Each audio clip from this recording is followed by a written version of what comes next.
Я подпишу книги, не волнуйтесь. Совершенно точно. Ну, то, что случилось в последние вот дни, означает следующее. Он остается. Относительно книги.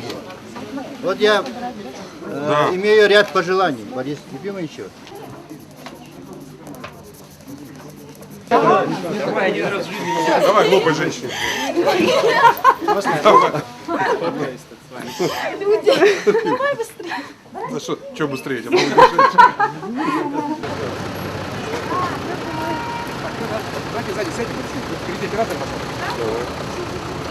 Здрасте.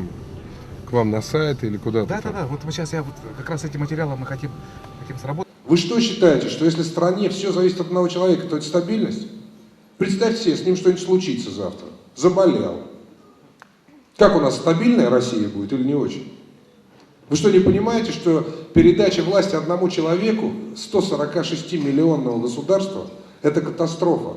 Мы заложники его настроения. Неужели вы не чувствуете этого? И только баланс властей, только контроль за властью, только переизбрание, спасение от действительно нестабильности. Вы что думаете, что Рамзан Кадыров, который кровавой рукой навел порядок в Чечне, гарант стабильности на Кавказе, что ли? Вы что, не понимаете, что с ним что-нибудь случится, как с его отцом, например? А такое там может быть. И там опять кровавая бойня начнется.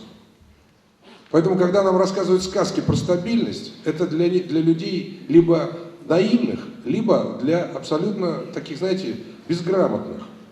Мы эту стабильность знаем. Самая стабильная стабильность на кладбище, на самом деле. Там вообще тихо. Всегда.